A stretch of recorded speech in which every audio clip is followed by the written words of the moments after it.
मुंबईला तर जायचं आहे मला. माझ्या जर परिस्थिती मला चेंज करायची आहे, सुधारणा करायची आहे, गावाला राहून काही होणार नाही. सिटीमध्ये गेल्यानंतरच काय ते प्रगती होऊ शकते. बरोबर. मग पैसे तर आहेच नाहीत, डिपॉझिट भरायला पैसे नाहीत माझ्याकडं. तर मी सासरवाडीमध्ये सुद्धा सगळ्यांना पैसे मागितले. सगळेजण बोलले आमच्याकडे पैसे नाही आहेत. घरची परिस्थिती तेवढे पैशाची आहेच नव्हतीच. मग तुमच्या सासरच्यांनी वगैरे किंवा इतरांच्या लोकांनी मला सांगितले आमच्याकडे काही पैसे नाहीत, तुमचं तुम्ही बघा. संसार स्टार्ट करायला पैसे नाहीत तुमच्याकडं. काम करून जे तुम्हाला पैसे येणार त्याच पैशातून तुम्हाला घर चालवायचं आहे. ज्यांचं देणं घेणं घेतलं ते तुम्हाला द्यायचं आहे. तेव्हा सांगायचं बघा हे असा बिझनेस आहे, एवढा बिझनेस आहे, 1 लाख 1.5 लाख. मग ते ऐकून वाटायला की मग मला पण असं वाटायला की मी आता 20,000 मध्ये काम करतोय आणि जर महिन्यात 1.5 लाख भेटत असेल तर मग काम सोडून मग तिथं माझी परिस्थिती लगेच माझी चेंज होणार आहे ना. अच्छा, म्हणजे मित्र तुम्हाला दाखवायला लागला की बाबा एवढं एवढं कमवू शकतो, एवढं एवढं कमवू शकतो. मग एक वेळ अशी आली की गाडी विकावी लागली. पहिली गाडी घेतलेली विकावी लागली. बापरे. मग पहिली गाडी विकली. मग त्याच्यानंतर मग परत मी जॉबलेस झालो. जॉब नाही माझ्याकडं. कारण म्हटलं ज्यानं मला धोका दिला, जो मित्र बोलला की साथ देतो तुला, बरोबर, आपण दोघं मिळून करू, कारण ह्या लाईन मध्ये मी नवीन. बरोबर. जर काही ड्रायव्हर लोक ओला उबर करत असतील तर त्यांना 5,000 रुपये कमवण्यासाठी किती तास काम करावं लागणार? नाही, हे सगळ्यांसाठीच पॉसिबल नाही 5,000 कमवणं. कारण जर तुम्ही ओला उबरच्या भरोश्यावर घेतली असेल गाडी तर सध्या कंडिशन अशी आहे की बिझनेस डाऊन आहे.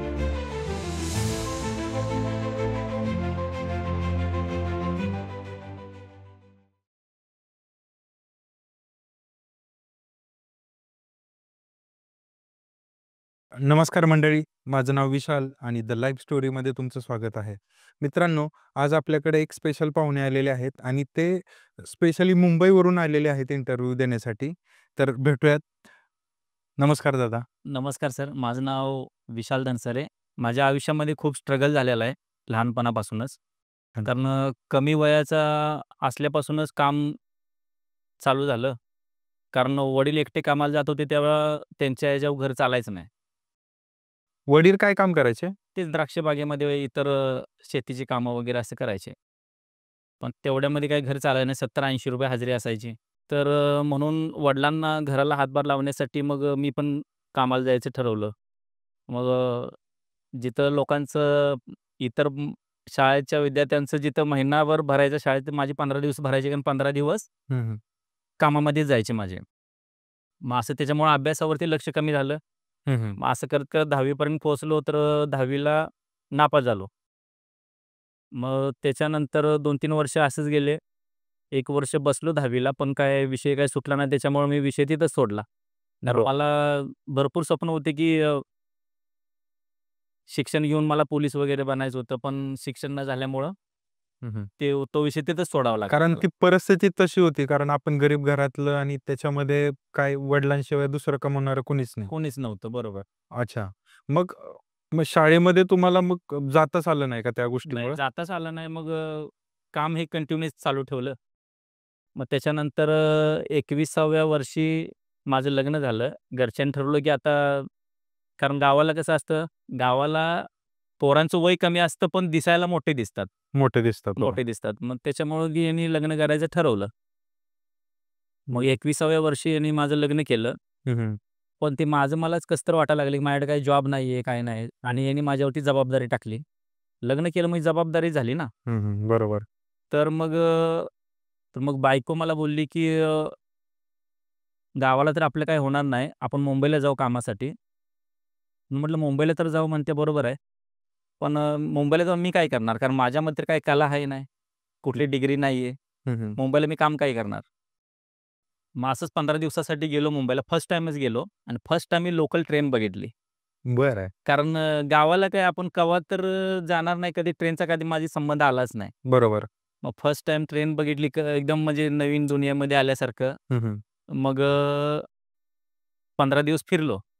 मग बायको म्हटली, बघा कामाचा विचारा कोणाला काय जमत असेल तर बघू, नाही तर शेवटी मग गावाला तर थांबायचंच आहे. मग 2-4 जणांना विचारलं, बाबा इथं कुठल्या काम चांगलं आहे, म्हणजे माझं जे शिक्षण झालंय त्या शिक्षणाला धरून कुठलं काम चांगलं आहे की जे मी कंटिन्यू करू शकेल. म्हणजे तुम्ही 10वी पास की फेल? नापास, फेल. अरे अच्छा, 10वी फेल. हां. बरं.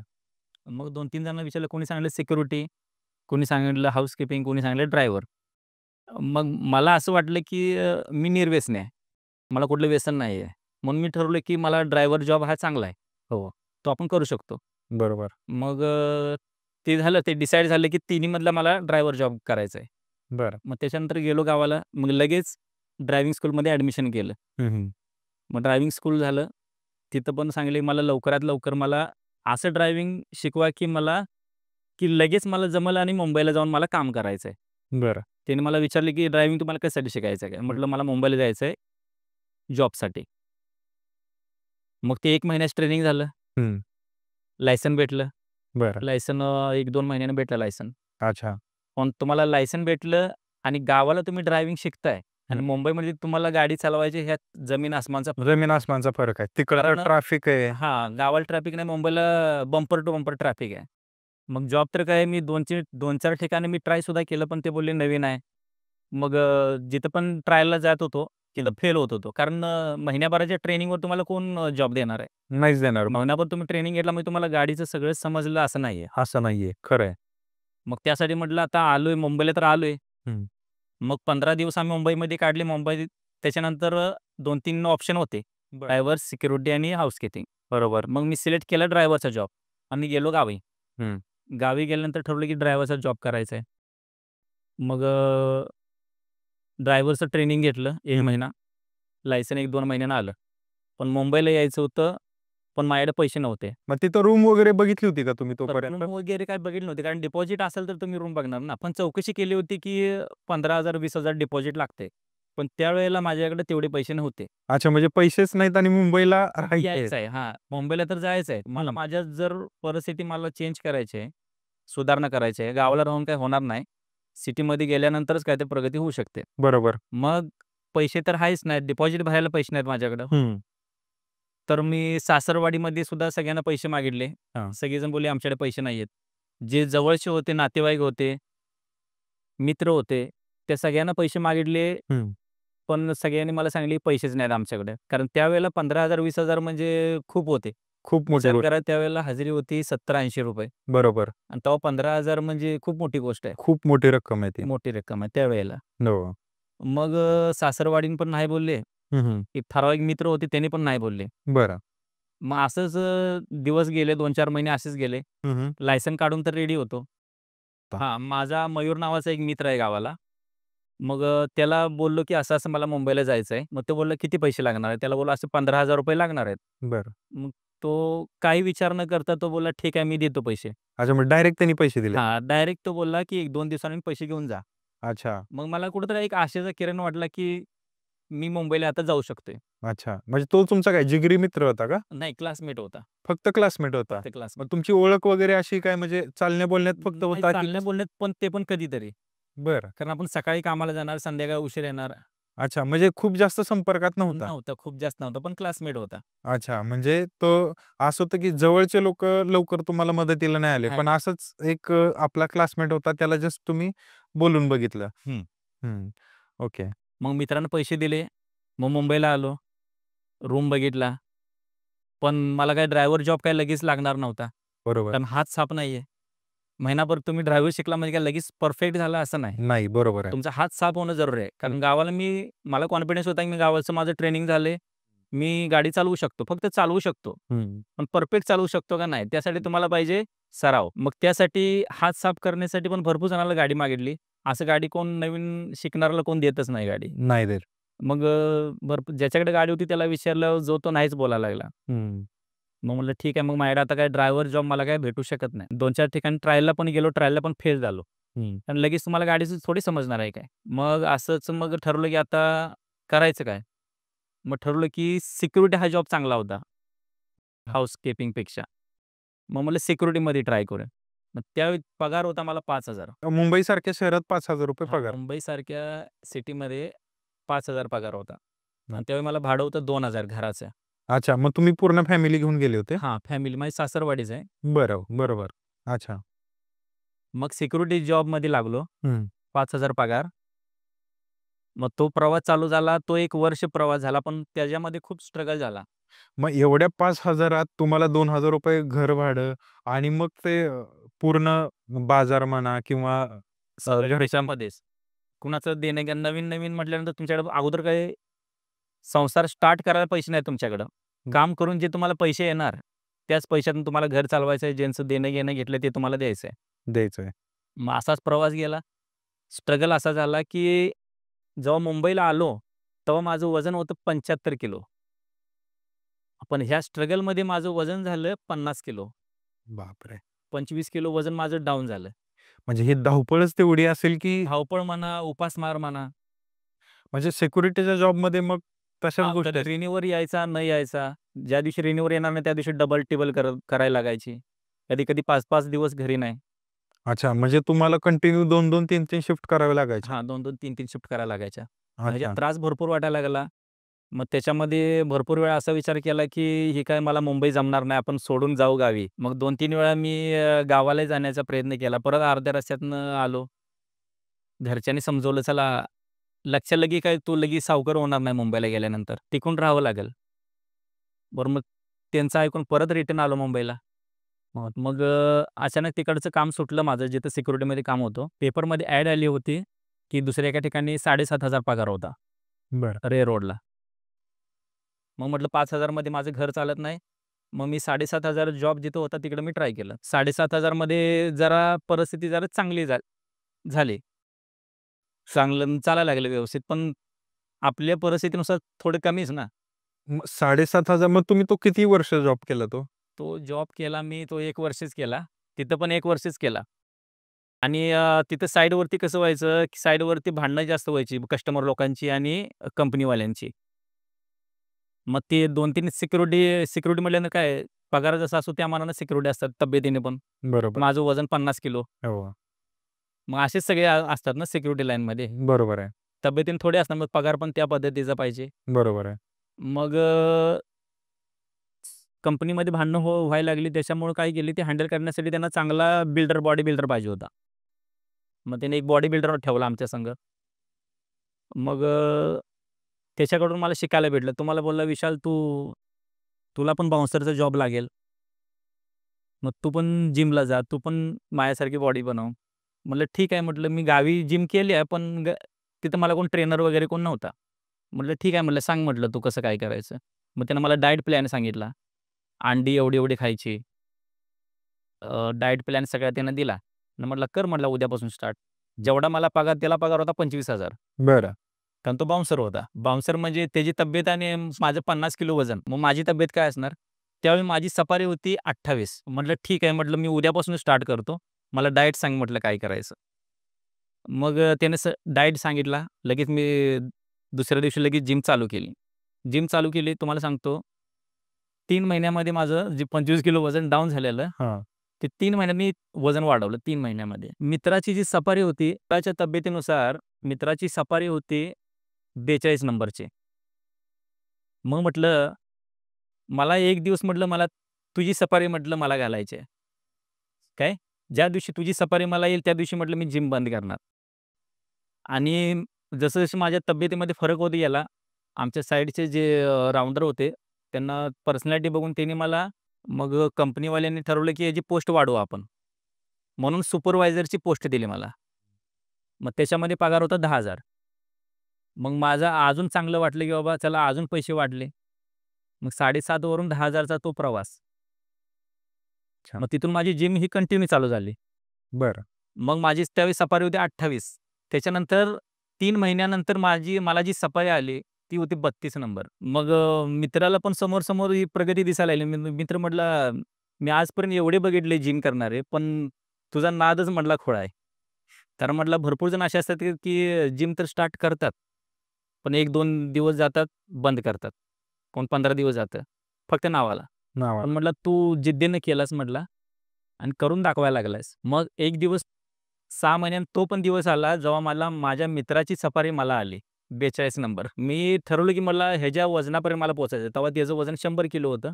म्हटलं मला पण 100 किलोमध्ये माझं वजन घेऊन जायचं आहे. कारण मला माझा मित्र असा बोलला, की बाउन्सरच्या जॉबसाठी वजन जास्त पाहिजे. बरं. म्हणून माझं जास्त लक्ष होतं, की वजन वाढवण्याकडं. मला मित्राने असं सांगितलं, की बाउन्सर जॉबमध्ये पगार जास्त आहे. 25,000-20,000 पगार होता खाऊन-पिऊन. मग मी ठरवलं ठीक आहे, मी बाउन्सर जर हे मला माझ्यासाठी सोपं होतं वजन वाढवणं. मग मी वजन वाढवून बाउन्सरच्या जॉबसाठी अप्लाय केलं तर मला बाउन्सरचा जॉब भेटला. मग बाउन्सरचं काम मी एक 2-3 महिने केलं. पण ते पण मला काही योग्य वाटेना. कारण आपण एवढी बॉडीसाठी मेहनत करायची हं. आणि दिवसभर एखाद्याला आपण सपोर्ट करायचं, सुरक्षा द्यायची द्यायची. कमी पैशामध्ये. मग ते मला काही योग्य वाटलं नाही. मग मी कंपनीच्या मॅनेजर संग बोललो, की "साहेब," म्हटलं, "मला ड्रायव्हरच्या जॉबसाठी घ्या." बरं. मग साहेब म्हटले, की "तुला ड्रायव्हरच्या जॉबसाठी तर घेऊ शकत नाही, कारण तू ऑलरेडी इथे कामाला आहेस सुपरवायझरच्या जॉबसाठी. तर दुसऱ्या कंपनीमधून आमच्या कंपनीमध्ये एकाच ठिकाणी आम्ही घेऊ शकत नाही. त्यासाठी ते बोलले, "तुला काम सोडून परत अप्लाय करायला लागेल." म्हटलं, "साहेब, तसं तर करू शकत नाही. काम सोडलं तर मला परत काम नाही भेटणार." मग मॅनेजर चांगले होते. मॅनेजर मला बोलले, "ठीक आहे विशाल, तुला गाडी चालवायला येते ना, तू इथल्या इथं गाडी आत-बाहेर करू शकतोस." मग तो माझ्यासाठी एक प्लस पॉइंट झाला, की मला तिथं हात साफ करायला भेटला. मग तिथल्या तिथंच लोकल ठिकाणी फिरवायची का गाडी? लोकल म्हणजे कंपनीतून सकाळी गाड्या बाहेर काढायच्या, हां. आत लावायच्या. अच्छा, बस तेवढंच हां, करायचं. तेवढंच रिव्हर्स करायची, लावायची. हं. मग त्याच्यामध्ये काय झालं, परफेक्ट माझा हात साफ झाला. बरं. तो एक 5-6 महिने असं झालं. त्याच्यानंतर मॅनेजर सरांना विचारलं, "सर," म्हटलं, "मला ड्रायव्हरची जास्त हं. इच्छा आहे हं. जॉबसाठी." ते बोलले, "विशाल, नाही करू शकत आपण." मग तिथं हात साफ पूर्ण झाला माझा गाडीचा. गाडी मी परफेक्ट चालवायला लागलो. कारण कधी ट्रॅफिकमध्ये घेऊन जायला लागलो. कारण कधी पिकअप ड्रॉप असायचे. सरांना रिक्वेस्ट केली, की मला पिकअप ड्रॉप देत जावा. अच्छा, म्हणजे तेव्हापासून तुमचं हे चालू झालं. आता ज्यावेळेस फक्त गाडी आत-बाहेर करायचं आणि नंतर मग हळू पुढं. रोडवर यायला लागलो, ट्रॅफिकमध्ये जायला लागलो. बरं. मग हात साफ झाला माझा. मग त्याच्यानंतर मग विचार केला, आता ड्रायव्हरच्या जॉबसाठी अप्लाय करू. बरं. कारण आता परफेक्ट झालो. जिथं काही चुका घडत होत्या, हं. जिथं मी ट्रायलला जात होतो, कोण सीट बेल्टचं काढायचा विषय, बरं. कोण कशात स्पीडचं काढायचं, कोण कशात काढायचं. मग त्या सगळ्या चुका नोटीस केल्या आणि त्याच्यामध्ये बदल केला. बरं. त्याच्यानंतर एक पेपरमध्ये ॲड आली, की चर्चगेटमध्ये जॉबसाठी ड्रायव्हर पाहिजे होता. बरं. मग मी गेलो इंटरव्ह्यूसाठी. अंधेरीला ऑफिस आहे. PSL कंपनीचं नाव आहे. बरं. मग त्यांनी बोलले, "ठीक आहे." त्यांना मराठी माणूस ड्रायव्हर पाहिजे होता. ते बोलले, "ठीक आहे, उद्यापासून तुम्ही या." पण जॉबचा विषय असा होता, कारण मी सिक्युरिटीमध्ये कसं आपलं घर सोडलं, की एका कंपनीमध्ये जायचं आहे, दिवसभर तुम्हाला तिथे थांबायचं आहे. बरोबर. कुठं जायचंच नाही. रस्त्याची माहितीची काही गरज नाही. तिथून तुम्हाला परत ट्रेन पकडायची, घरी जायचं आहे. तो एक तुमचा एक सिंगल प्रवास. सिंगल प्रवास. आणि ड्रायव्हर जॉब म्हटल्यानंतर तुम्हाला वेगवेगळ्या ठिकाणी जावं लागणार. मग गेलो जॉबच्या इंटरव्ह्यूसाठी गेलो. मग त्यांनी लायसन वगैरे बघितली. मग मॅडम बोलली, की "तुम्हाला काय माहीत आहे?" मग असं माझ्या एक डोक्यात असा विषय होता, की श्रीमंत लोकं एकाच लाईनला प्रवास करतात शक्यतो. बरोबर. माझा अनुभव आहे तो. वेस्टर्नला राहणारे ईस्टर्न साइडला येत नाहीत किंवा हर्बल साइडला येत नाहीत. अच्छा. मग मी विचार केला, की रस्ते तर मला माहीत नाहीत, पण मला ड्रायव्हिंग परफेक्ट येते. हं. मला ह्याच्यामध्ये टिकायचं आहे. मग मॅडमला बोललो, की मला रस्ते माहिती आहेत. मॅडमला बोलली, "सगळे रस्ते माहिती आहेत." मॅडमला बोललो, की "मला वेस्टर्न साइडचं मला काही माहिती नाही. हं. तुम्हाला सांगावं लागेल. मला हार्बर लाईनला तुम्ही घेऊन चला. मला हार्बर लाईनचं मला सगळं माहिती आहे." पण माहिती तर मला तिकडचंही नव्हतं. मग मॅडम बोलले, "ठीक आहे, आम्ही तुला रस्ता सांगतो. तो फक्त लक्षात ठेवत जा. आम्ही जिथं जातोय, जिथं उतरतोय, तिथं फक्त लँडमार्क लक्षात ठेवायचे. अच्छा. बिल्डिंग असेल, काही असेल, काही असेल, फक्त लँडमार्क लक्षात ठेवायचा." शेजारी काय दिसतंय हां, तेवढं. शेजारी काय दिसतंय तेवढं. मग जिथेही जाईल ती नोटीस करायला लागलो. मग एक वेळ अशी आली, की मॅडमची मैत्रीण, तिचा ड्रायव्हर, हं. मग त्या ड्रायव्हर संग माझी झाली मैत्री. बरं. मग मॅडम आणि त्यांची मैत्रीण जेव्हा एका ठिकाणी यायचे, तेव्हा तो मित्र पण संग यायचा. बरोबर. मग एक दिवस असा आला, की त्यानं गाडी बुक केली होती, हं. Ertiga. मग मला बोलला, "विशाल, मी गाडी बुक केली आहे Ola Uberसाठी. तू पण गाडी बुक कर." मग म्हटलं, "तू सांगतोयस गाडी बुक कर, पण माझ्याकडे तर पैसे नाहीत. मी गाडी बुक करून कुठं करणार? मला बरोबर. पगार," म्हटलं, "20,000." हं. मग म्हटली, "गाडी," म्हटली, "मी गरीब ह्याच्यातून आलोय. तू जेवढ्या लाखाचं सांगतोयस तेवढं लाख तर माझ्याकडे आहेच नाही. डाउन पेमेंटला पैसे नाहीत माझ्याकडे." बरोबर आहे. कारण मुंबईतच परिस्थितीच अशी, की आपण जॉबवरती चाललोय. बरोबर. मग तो बोलला, "बघ इकडं-तिकडं सांगून कुणाला तरी फॅमिलीमध्ये, नातेवाईकांना सांगून बोल, देतील कोण तर." म्हटलं, "नाही, कोणच नाही देणार." मग रोज आम्ही भेटायचो, मित्र आणि मी. तेव्हा सांगायचं, "बघा, हे असा बिझनेस आहे, एवढा बिझनेस आहे, 1,00,000, 1.5 लाख." अच्छा. मग ते ऐकून वाटायलं, की मग मला पण असं वाटायलं, की मी आता 20,000 मध्ये काम करतोय हां. आणि जर महिन्यात 1,50,000 भेटत असेल, हं. तर मग काम सोडून मग तिथं माझी परिस्थिती लगेच माझी चेंज होणार आहे ना. अच्छा, म्हणजे मित्र तुम्हाला दाखवायला लागला, की बाबा एवढं-एवढं कमवू शकतो तेवढं हां, हे. एवढं-एवढं कमवू शकतो. पण त्याची गाडी यायला 1 महिना अजून वेळ होता. मग त्यानं मला 1-2 वेळा ट्रेनिंगसाठी घेऊन गेला, गाडी घ्यायच्या अगोदर. कुठे ट्रेनिंगला कुठं? कुर्ल्याला Uberच्या ऑफिसमध्ये. बरं. मग तिथं जाऊन आम्ही ट्रेनिंग घेतलं. तेव्हा मित्र मला बोलला, की "मी गाडी घेऊन ट्रेनिंग घ्यायला लागलोय. तू गाडी न यायच्या अगोदर तू ट्रेनिंग घ्यायला लागलायस." म्हणजे माझं उलटं झालं. त्यानं गाडी आल्यावर ट्रेनिंग घेतली. मी गाडी यायच्या अगोदर मी ट्रेनिंग घेतली. म्हटलं, "ठीक आहे, तू म्हणतोयस तर बिझनेस करायला तर ठीक आहे. पण म्हटलं मला कोण मदत नाही करणार." म्हटलं, "एवढे लाखो रुपयाची कोण मदत करणार आहे?" तरी पण मी एक एस्टिमेट काढली कंपनीमध्ये. तर कंपनीवाले बोलले, की ₹2,00,000 तर डाउन पेमेंट लागेल गाडीसाठी. हं. लोअर परेलच्या शोरूममध्ये गेलो. डिझायर गाडीची एस्टिमेट काढली आणि डाउन पेमेंट त्यांनी सांगितलं 2,00,000 भरावं लागेल आणि फायनान्स तुम्हाला होऊ शकतं, पण डाउन पेमेंट तुम्हाला करावं लागेल अच्छा. किती सांगितलं त्यांनी डाउन पेमेंट? ₹2,00,000. ₹2,00,000. हां, मग माझ्यासाठी ते 2 करोड सारखे होते. मी 2,00,000 कुठून आणणार? कारण माझा स्ट्रगल एवढा झालाय. जेवढा पगार यायचा तेवढा माझं घर चालायचं. घर चालायचं. मग विचार केला, परत फॅमिलीला सगळ्यांना विचारलं, की असं-असं महिन्याला बिझनेस आहे. 1,50,000 2,00,000 महिन्याला बिझनेस आहे. मला गाडी घेण्यासाठी मदत करा. तेव्हा पण फॅमिलीवाले असे बोलले, की "आमच्याकडे पैसे नाहीत. आम्ही नाही मदत करू शकत. तुमचं तुम्ही बघा." मग परत तिथं निराशा.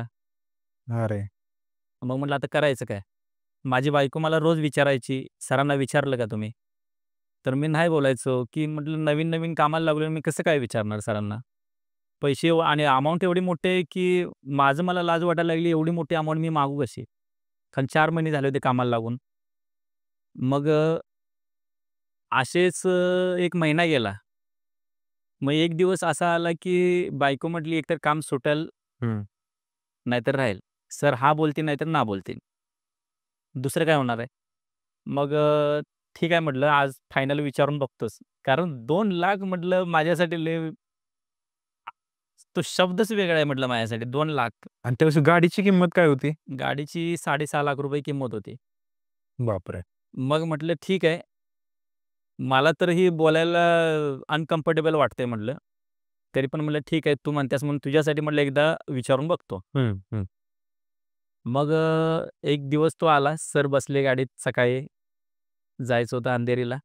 मग जाता-जाता सरांना बोललो. सर म्हटलं, "मेरा थोड़ा प्रॉब्लम है. मुझे पैसे की ज़रूरत है."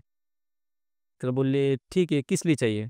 मग त्यावेळी माझ्याकडे कारण होतं डिपॉझिटचं, हेवी डिपॉझिट. कारण मी राहत होतो रेंटवर, बरोबर. बरोबर. मग मला पैसे पाहिजे होते दोन्ही गोष्टीसाठी. हं, हं. सरांना मी विचारलं, की "सर असं-असं आहे, मला पैशाची थोडी गरज आहे." मग सर म्हटले, "किती पाहिजे?" म्हटलं, "सर 2,00,000 चाहिए." मग सर मला बोलले, की "2,00,000 क्यों चाहिए?" म्हटलं, "सर मैं रहता हूँ अभी भाड़े के रूम से। हं. अगर आप मुझे पैसे देंगे तो मैं हेवी डिपॉजिट पे रूम ले सकता हूँ." तो बोले, "उससे क्या होगा?" तर म्हटलं, "सर मेरा भाड़ा जो डेली जा रहा है मेरा वो बच जाएगा और कुछ पैसे मैं बचा पाऊँगा." तर बोलले, "ठीक है, मुझे समझा दो हेवी डिपॉझिट क्या होता है." मग मी सरांना समजावलं, "सर असं-असं आहे, की आपको किसी को एक हेवी अमाउंट देना है 2,00,000 3,00,000 जो भी है और 1 साल पूरा होने के बाद वही पैसा आपको रिटर्न मिल जाता है। भाड़ा आपको देना नहीं है." तो बोले, "ठीक है." मग सरांना पण माझी गोष्ट पटली आणि सर बोलले, "ठीक है 2,00,000 है ना, दे सकते हैं."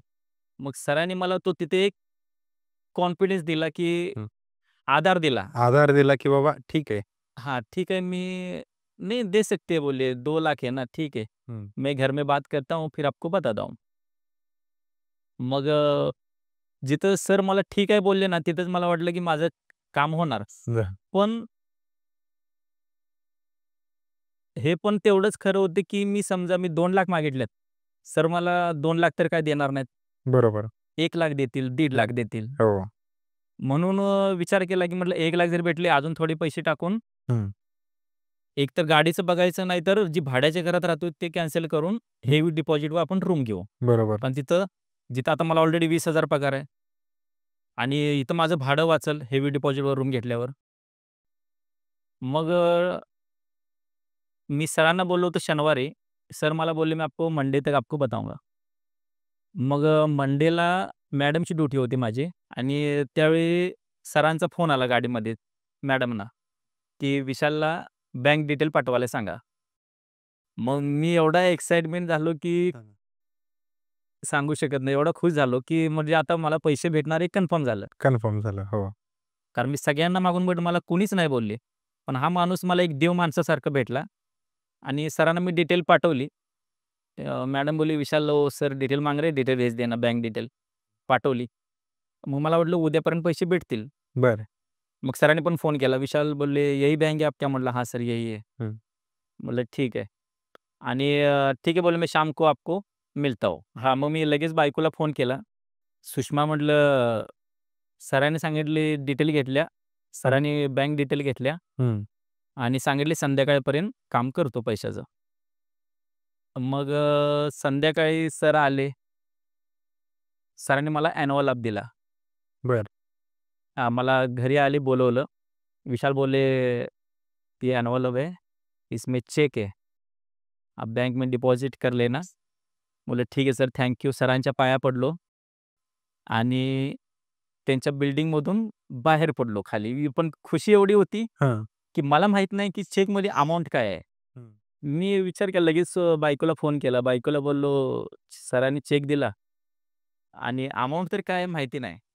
म्हटलं, "असेल 1,00,000 असेल, जास्तीत जास्त 1,50,000 असेल." म्हणजे दिल तेवढे दिल त्याच्यात तुम्ही हां, खुश होते. तेवढ्यात आपण खुश होतो, पण आपल्यासाठी लई मोठी अमाउंट होती ती. मग बायको पण एक्साइटमेंट, की ठीक आहे मग बघा चेक किती आहे, काय आहे? म्हटलं घरी येऊनच बघू ना. हं. मग नाही म्हटली, "बघा चेकवर किती अमाउंट आहे काय?" बरं ठीक आहे. मग एन्व्हलप खोलताना थोडी-थोडी एक्साइटमेंट वाटते ना चेक बाहेर काढताना. हो. मग ती एक्साइटमेंट. हळू काढताना जेव्हा स्टार्टिंगला तुम्हाला 0-0 दिसणार ना, अमाउंट बरोबर. जिथून पडलं तिथूनच बाहेर पडणार ना चेक. हं. मग जेव्हा बाहेर चेक काढत जाईल तसं-तसं एक्साइटमेंट वाढत झाली, की अमाउंट किती आहे? आणि जेव्हा मी चेक बाहेर काढला मला धक्का बसला. अमाउंट होती ₹2,00,000. बापरे! मग मला एवढं म्हणजे खुशी झाली ना, म्हणजे अक्षरशः इमोशनल झालो त्यावेळेला. माझ्यासाठी लई मोठी गोष्ट होती ती. कारण आपला पगार एवढा आणि पगार कोणीतरी एवढा आपल्याला एवढी आणि मोठ्या एवढी रकमेची मदत मोठी कर अमाउंट दिली, की मी माझ्या आयुष्यात आयुष्यभर काम केलं असतं तर मी तेवढी अमाउंट कमवू शकलो नसतो. मग घरी आलो. बायकोला चेक दाखवला. बायको पण खुश झाली. हं, हं. मग सगळ्यांना चौकशी केली. मला माहीत नव्हतं, की चेक डिपॉझिट कसं करायचंय, काय करायचंय. मग लोकांनी सांगितलं, "असं-असं करा. बँकेत टाका. 3 दिवसांना पैसे भेटतात." मग चेक टाकला बँकेत. दुसऱ्या दिवशी सरांनी परत विचारलं, "चेक डाल दिया विशाल?" म्हणलं, "सर डाल दिया सर चेक." बोलले, "अच्छी तरह से पैसे का इस्तेमाल करना." म्हणलं, "हां सर." मग तिसऱ्या दिवशी पैसे आले अकाउंटला. ती सुद्धा खूप मोठी एक्साइटमेंट होती, हां, हां. की अकाउंटला पैसे आले. एवढी मोठी रक्कम पहिल्यांदा झाली. पहिल्यांदा झाली 2,00,000. मग पैसे आले, पैसे काढले. मग आता विचार केला, की गाडीला आता डिपॉझिट भरायचं. पहिला तर घराला भरण्याचा विचार केला हेवी डिपॉझिटचं. म्हटलं घरामध्ये जर पैसे इन्व्हेस्ट केले, तर आपण याच्यामध्ये काही सुधारणा करू शकणार नाही. बरोबर. कारण ते पैसे तुमचे एका ठिकाणी फिक्समध्ये गेले. मग म्हटलं, की आपण गाडीसाठी पैसे इन्व्हेस्ट करू. हं, मग मी ते ₹2,00,000 गाडीसाठी भरले हं. आणि लोनची प्रोसेस स्टार्ट झाली. मग एक 15-20 दिवसामध्ये पूर्ण प्रोसेस झाली लोनची. लोन सँक्शन झालं. 4 दिवसांनं कंपनीकडून मेसेज पण आला, की लोन तुमचं डिस्बर्स झाले. मग एवढी खुशी होती, की ती शब्दात सांगू शकत नाही. बरोबर. मग कंपनीवाल्यांकडून फोन आला, की तुम्हाला एक 15 दिवसामध्ये तुम्हाला गाडी भेटणार आहे. मग गाडी आणायला गेलो. मला पटत नव्हतं, की मी गाडी आणायला गेलोय. मी गाडी शोरूमची बुक केली आहे, हं. नवीन. बरोबर. कारण माझी परिस्थिती अशी होती, की मी सायकलही घेऊ शकत नाही, अशी माझी परिस्थिती होती. बरोबर. मग गेलो, गाडी घेतली. मग एक्सेसरीज वगैरे सर्व लावल्या. मित्रानं जेव्हा गाडी घ्यायला सांगितली होती, त्यावेळी मित्रानं मला बोलला होता, की आपण दोघं जण मिळून बिझनेस करू. अच्छा, सोबत बिझनेस हां, करायचा. सोबत. बरं. कारण ह्या लाईनमध्ये संगत असल्याशिवाय हा बिझनेस नाहीये. कारण अच्छा. तुम्ही एकटं गाडी घेऊन रोडवर आला, तर हं. तुम्हाला काहीच माहिती नाहीये. बरोबर. तुम्हाला कोण सल्ला देणार नाही, मार्गदर्शन नाही. बरं म्हटलं ठीक आहे. मग मित्र बोलला, की "तू पण काम सोड, मी पण काम सोडतो आणि आपण दोघं मिळून गाडी चालवू. कारण मी पण नवीन गाडी घेतली तू पण नवीन गाडी घेणार आहेस." बरोबर आहे. मग त्याची तर गाडी आली होती आणि माझी त्याच्या 2 महिन्यांनी माझी गाडी आली. मग मला असं वाटलं, की मित्र पण काम सोडेल. पण जेव्हा माझी गाडी आली, मित्राला बोललो, की "आता मला ह्याच्यातलं काहीच समजत नाहीये. कधी बिझनेस व्हायला लागलाय, कधी हं. बिझनेस होत नाहीये." आणि मग म्हटलं ह्याच्यामध्ये मला आता एकटं पडल्यासारखं झालंय. म्हटलं, "तू काम सोडणार होतास काय झालं?" तर म्हटला, "माझा पर्मनंट जॉब झाला, मी काम नाही सोडू शकत." बापरे! मित्र बोलला. मग मला ती पूर्ण एकटं पडल्यासारखं झालं, की कोण शिकवणार नाही, काय नाही. मग हं. म्हटलं ठीक आहे, जसं अशा बुकिंग येत जातील Ola, Uberमध्ये, तसं रोज करत जायचं. बरोबर. कुठली बुकिंग स्किप नाही करायची. मग बिझनेस करत गेलो. मग तिथून त्या मित्राचा कॉन्टॅक्ट तोडला.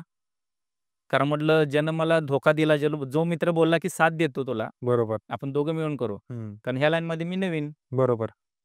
मग त्यावेळेस तुम्हाला खूप प्रॉब्लेम आले असतील. प्रॉब्लेम म्हणजे तसे प्रॉब्लेम काही नाही आले. फक्त की माहिती नव्हती जास्त. मग मला माहिती एखादी गोष्ट शिकली आणि हं. ती लगेच समजत नाही. समजत. पण मी त्याच्यामध्ये असं शिकलो नाही, की ती गोष्ट मला समजलीच पाहिजे. बरोबर. कुठं बिझनेस करायचा आहे, कसा बिझनेस करायचा आहे, हे सगळं मग शिकत गेलो त्याच्यातून. एकटाच, कुणाचा सल्ला नाही, काय नाही, काय नाही. मग तुम्ही तिथला जॉब सोडून दिला? हो, तो जॉब मला सोडावा लागला कारण पहिला मी विचार केला होता, की ड्रायव्हर ठेवावा हां, हां. आणि सरांच्या इथं माझा जॉब हा कंटिन्यूटी ठेवावा.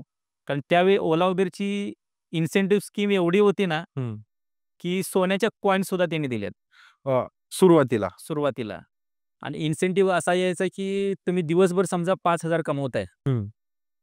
तर तुमच्या दुसऱ्या दिवशी अकाउंटला 5,000 यायचे इन्सेंटिव्ह. डबल. डबल. मग ते समजायचंच नाही, की इन्सेंटिव्ह काय? कंपनीने तुम्हाला एवढ्या डीपमध्ये जर तुम्हाला सांगितलं, हं. तर तुम्ही 10-15 गाड्या घेऊन बिझनेस नाही काय करणार? बरोबर आहे. 1.5 लाख, 2-2 लाख एका गाडीला जर झाले, हो. तर पैसे किती झाले? त्यामुळं कंपनी पण एवढ्या डीपमध्ये सांगायची नाही आणि मग म्हटलं एवढाच इन्सेंटिव्ह आहे याच्यामध्ये. म्हणून म्हटलं ठीक आहे, मग मी स्वतःच काम सोडून करतो. कारण मला ड्रायव्हर नाही भेटला. बरोबर. इन्सेंटिव्ह एवढी चांगली असल्यामुळं ड्रायव्हरला पण गाडीवाले चांगले पैसे द्यायचे. त्यामुळे ड्रायव्हर त्यावेळी गाड्या कमी होत्या, पण ड्रायव्हरच भेटत नव्हते. कारण चांगले-चांगले इन्सेंटिव्ह देऊन गाडीवाल्यांनी ड्रायव्हर सगळे हायर केले होते. बरोबर आहे. मग मला ड्रायव्हर नाही भेटला आणि मग गाडी तर माझी आलेली. मी 15 दिवस डेला करून मी नाईटला करण्याचा प्रयत्न केला. पण ते माझ्यासाठी पॉसिबल नव्हतं. कारण डेला काम करून परत गाडी चालवणं. मग म्हटलं आता काम सोडलं पाहिजे. मग काम सोडायचा निर्णय घेतला. सरांना सांगितलं, "सर गाडी घेतलेली आहे, पण ड्रायव्हर भेटत नाही त्यामुळं आता गाड़ी उभी केली तर ई-एम-आई कसा भरणार? आणि जितना अभी सैलरी मिल रहा है, वो ई-एम-आई में चला जाएगा तो हं. मेरा घर कैसा चलेगा?" बरोबर आहे. मग सरांना सर्व सांगितलं. सर चांगले होते. सर बोले, "ठीक है, आप छोड़ना चाहते हो तो मतलब छोड़ दो. ये फिर गाड़ी खड़ी रहेगा तो फिर आपका प्रॉब्लेम हो जाएगा." मग सरांनी मला सपोर्ट दिला काम सोडण्यासाठी. मग मी काम सोडलं. मग सरांनी तुम्हाला पैशाची मागणी केली नाही का नाही, त्यावेळी? सरांनी मला पैशाची मागणी नाही केली. मी स्वतः सरांना प्रत्येक महिन्याला जाऊन 4,000 5,000 अशी अमाउंट देत होतो. अच्छा, म्हणजे छोटी-छोटी अमाउंट तुम्ही छोटी-छोटी अमाउंट 2,000 ची 3,000 5,000 जे जमतील सगळं खर्च बघून ते मी देत होतो सरांना. म्हणजे त्यांनी विश्वासाने दिले आणि तुम्हीही विश्वासाने त्यांना हां, परत ते. एक दिवस असा आला, की योगायोग सरच भेटले. प्रत्येक वेळी मॅडमला वगैरे देत होतो पैसे. मग सर भेटले ज्यावेळी मी पैसे द्यायला गेलो होतो. सर मला बोलले, "विशाल, हम कोई बैंक वाले नहीं है कि हर महीने आके इंस्टॉलमेंट आपको देना ही है. अगर आपके पास नहीं है पैसा, तो मत देना." मग तो सरांनी अजून प्लस पॉइंट चांगला मला सपोर्ट दिला. म्हटलं, "सर ऐसा नहीं सर, आपका पैसा लिया है तो आपको देना ही पड़ेगा." मग थोडेफार सरांचे ₹1,00,000 कव्हर केले. मग नंतर सर बोलले, "तू नाही दिले तर चालते पैसे," बोलले. "आम्हाला काही प्रॉब्लेम नाही." मग त्याच्यानंतर माझा हा जॉब कंटिन्यू राहिला. त्याच्यानंतर आला लॉकडाऊन. 2016 ला गाडी घेतली. 16, 17, 18, 19ला लॉकडाऊन पडला. लॉकडाऊन पडला त्याच्यामध्ये 2 वर्ष तर कामच नव्हतं. लोकं बरोबर. बाहेर पडत नव्हते. हं. जे पडत होते ते गाडीत बसायला घाबरायचे कारण नियम असा होता किंवा लोकं ह्यासाठी गाडीत बसायला घाबरायचे, की ज्या सीटवर एखादा माणूस बसला त्या सीटवर दुसरा माणूस बसत नव्हता. नव्हता बसत. त्यामुळे गाडी कोण बुक करत नव्हतं. मग तिथं 2 वर्ष बिझनेस लॉस झाला. बिझनेसच व्हायचा नाही. मग गाडीची EMI थांबायला लागले. मग एक वेळ अशी आली की गाडी विकावी लागली. पहिली गाडी घेतलेली. पहिली गाडी घेतलेली विकावी लागली. बापरे!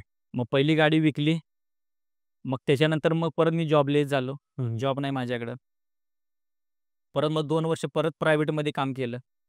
अच्छा, परत जसं तुम्ही रुटीनला लागले होते पहिला, परत परत तेच. तुमचा लॉस चालू झाला. परत मी 5-6 वर्ष पाठीमागे गेलो, गाडी गेल्यामुळं. आणि जे काही जमा होते पैसे ते सगळे खर्च झाले खर्च झाला. लॉकडाऊनमध्ये. मग 2 वर्ष प्रायव्हेटमध्ये परत जॉब केला. पण त्याच्यामध्ये परत खर्च चालेना घरचा. त्यावेळी 20,000 पगार होता. मग परत विचार केला, आता परत तीच प्रोसेस करायची कारण परत डाउन पेमेंटला पैसे नाहीत. नवीन गाडी घेऊ शकत नाही. मग विचार केला की सेकंड हँड गाडी घेऊ. हं. मग सेकंड हँड गाडी घेतली, पण मिनी घेतली. कारण प्राईम घ्यायला माझ्याकडे तेवढे पैसे नव्हते. मग ती गाडी होती रिट्स गाडी, मारुतीची.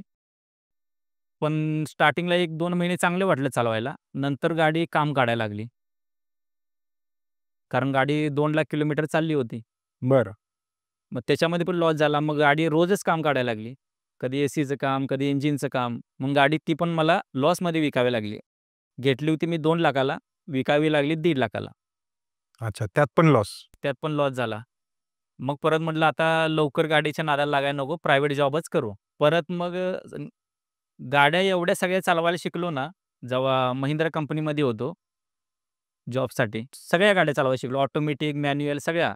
टोटल नवीन जी गाडी शोरूमला यायची ना, ती माझ्या हातात गाडी असायची. Mercedes पण मी चालवली.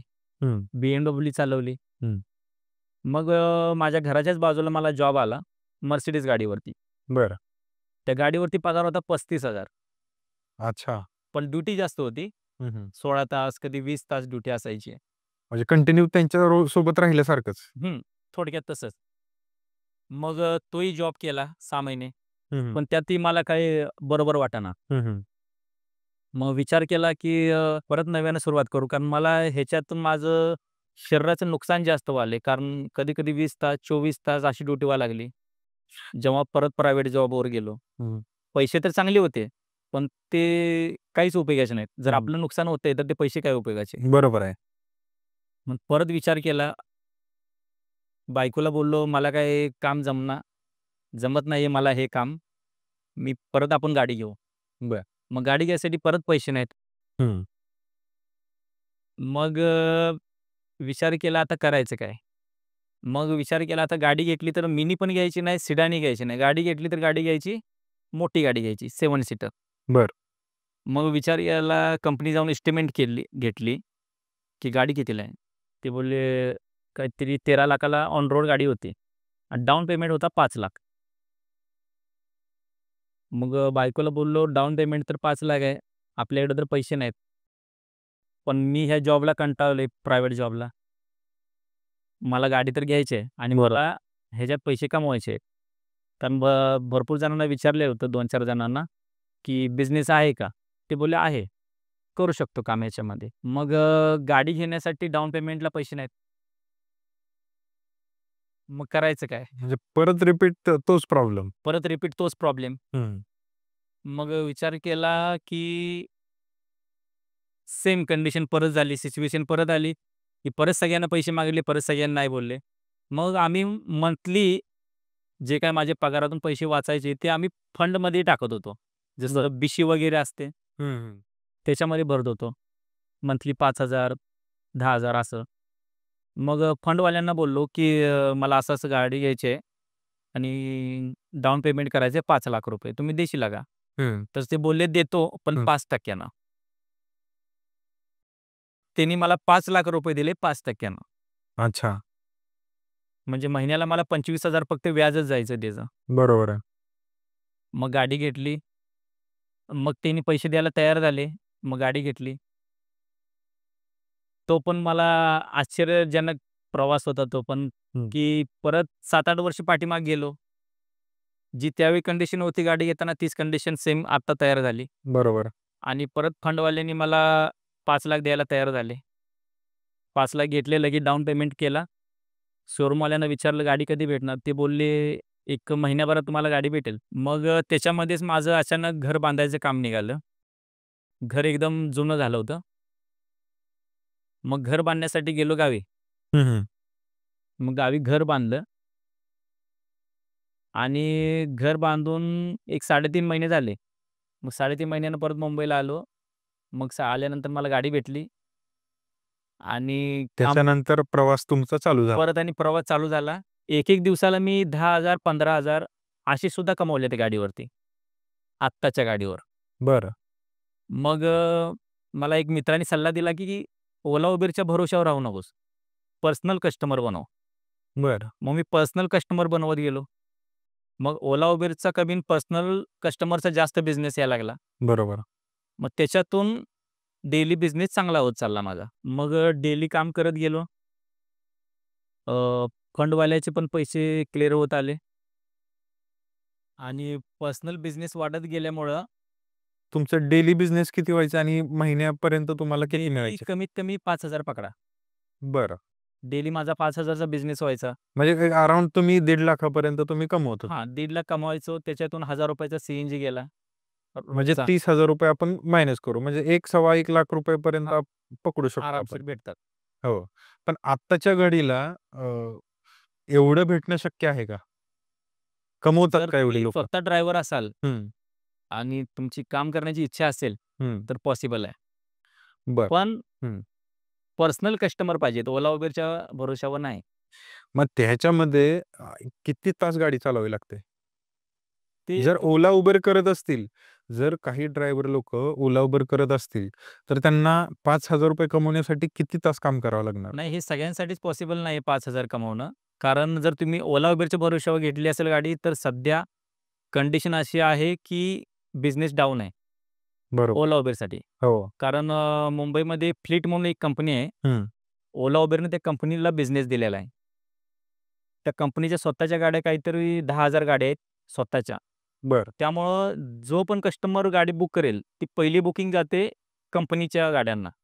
बरं. फ्लीट कंपनी म्हणून आहेत त्याला. त्याच्यामुळे आपल्याला बिझनेस त्यांच्या गाड्या जेव्हा पूर्ण जातील, तेव्हा आपल्याला बिझनेस आहे. बरोबर. पण समजा त्यांच्या गाड्या तर पूर्ण मुंबईमध्ये आहेत, हं, हं. बरोबर? मग त्यांच्या गाड्या गेल्याशिवाय आपल्याला बिझनेस नाही भेटणार. नाही भेटणार. खरं आहे. मग त्यांच्या भरोश्यावर आपण गाडी नाही घेऊ शकत. नाही घेऊ जर शकत. तुमच्याकडे पर्सनल कस्टमर आहेत, पर्सनल कॉन्टॅक्ट आहेत, तर तुम्ही गाडी घेऊ शकता. मग आता तुमची सध्याची परिस्थिती कशी आहे? सध्याची माझी तर सध्या कंडिशन ठीक आहे. परिस्थिती चांगली आहे कारण माझे पर्सनल कस्टमर आहेत. मग ह्या Ola, Uberचा बिझनेस करता मला मित्रांच्याकडून समजले की WhatsApp ग्रुप पण आहेत बरं. बिझनेसचे. हो. मग एक दोघांनी मला WhatsApp ग्रुपमध्ये ॲड केलं. मग असं एका दोघांच्याकडून मग हळू मग असे करत आज माझ्याकडे 50 ग्रुप आहेत. बरोबर. मग त्याच्यातून मी स्वतःचाही ग्रुप काढला. तोही चांगला चालतोय. डेली कमीत कमी माझ्या ग्रुपमधून 10,000 चा बिझनेस जातो. क्या बात है! मंथली 3,00,000 चा तर बिझनेस माझ्या ग्रुपमधून जातो. बरं. मग तो एक बिझनेस प्लस पॉइंट तयार झाला. त्यामुळे मला बिझनेसची एवढी काही कमी नाही पडत. मग आता ह्या घडीला काही लोकं नवीन असतात. त्यांना असं वाटतं, की गाडी घेतली, की मग आपला बिझनेस चांगला चालेल किंवा Ola, Uberला लावून द्यायची. आपण स्वतः दुसरा ड्रायव्हर ठेवायचा आणि तो बिझनेस स्टार्ट करायचा. तर त्यांच्यासाठी काय नाही, सांगाल तुम्ही? त्यांच्यासाठी नाही करू शकत.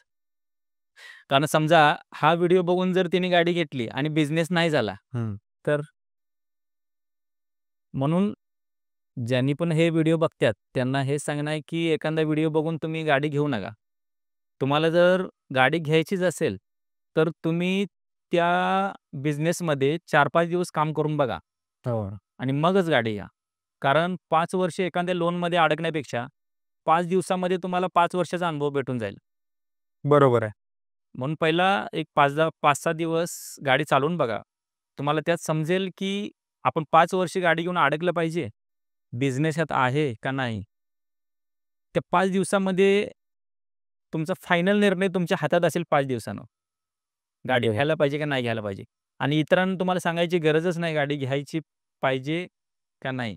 तुम्ही स्वतःच ठरवणार त्या 5 दिवसामध्ये. कारण आता सध्या Ola, Uberचा जो बिझनेस आहे, तो खूप डाऊन झालेला आहे आणि डाऊन. खूप लोकांची तक्रार आहे, की बाबा ओला, उबर तेवढं पेमेंटच देत नाही.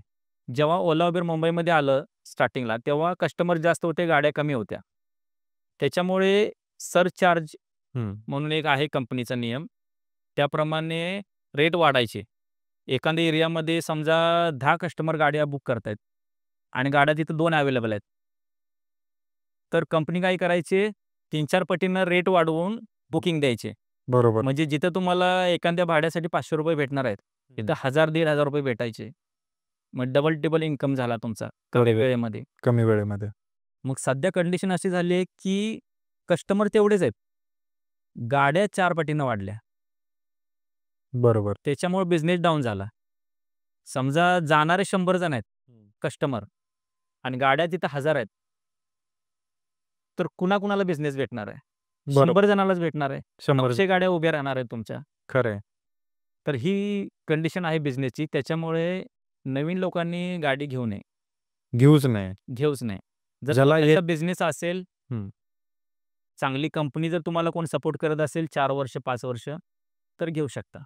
पण काही लोकांचं म्हणणं असं पण असतं नाही का, तुझी गाडी कंपनीला लावून देतो आणि एवढा-एवढा इन्कम होईल, असं-असं होईल. जसं मग ह्या भरोश्यावरती राहिलं पाहिजे का? ओला उबेरनं जसं आता ड्रायव्हर लोकांचं शोषण चालू केलंय, की गाड्या जास्त झाल्या, मग रेट डाऊन झाले. रेट डाऊन झाले. बरोबर? आणि याच्यामध्ये ओला, उबर त्यांचे पर्सेंटेज पण जास्त घेतंय. हां, 25% त्यांचं कमिशन आहे. कमी ओला पण उबरचं. असतं. बरोबर आहे. आणि सगळा बिझनेस फ्लीट कंपनीकडे गेला. हं. त्याच्यामुळे बिझनेस आणखीन डाऊन झाला. येस. आणि पहिला फ्लीट कंपनी वगैरे काही असं नव्हतं. कारण ओला उबेर काय करायचं, हां, तुम्ही गाडी अटॅच केली. समजा 1000 गाड्या महिन्याला ॲड झाल्या, तर त्या 1000 गाड्यांना बिझनेस भेटायचा. बरोबर. पण एक कंपनीनं जर एक 10,000 गाड्या दिल्या, तर उबेरवाले काय करायला त्या कंपनीला बिझनेस द्यायला लागले. हं. तुम्हाला बिझनेस नाही देणार त्यांनी. मग असा सिंगल गाडीवाल्यांचा लॉस आहे. त्याच्यामुळे जर गाडी घ्यायची असेल, तुमच्याकडे जर कस्टमर बेस चांगला असेल, पर्सनल, तर घ्या. बरोबर आहे. आणि स्वतः ड्रायव्हर असाल तर गाडी घ्या. ड्रायव्हरच्या भरोशा गाडी घेऊ नका. कारण ड्रायव्हरच्या भरोशा जर तुम्ही गाडी घेतली, तर EMIचे सुद्धा पैसे नाही निघत. बरोबर आहे. कारण आता सध्याची सिच्युएशन अशी आहे, की गाड्या तेवढं आपलं स्वतःचा EMI काढून आपलं घर भागवणं शक्यच नाही. शक्यच नाही. नाही, खरंच तुम्ही खूप चांगली माहिती दिली आणि तुमचा अनुभव पण खूप छान होता. आम्हाला इंटरव्ह्यू दिल्याबद्दल खरंच तुमचे खूप खूप धन्यवाद. धन्यवाद. धन्यवाद सर. तर मित्रांनो, आजची स्टोरी तुम्हाला कशी वाटली मला कमेंट्स करून नक्की कळवा आणि तुम्हालाही तुमचे अनुभव शेअर करायचे असतील तर खाली कमेंट बॉक्समध्ये मी Google फॉर्मची लिंक दिलेली आहे. तो फिलअप करा. आपण नक्की भेटूया. धन्यवाद.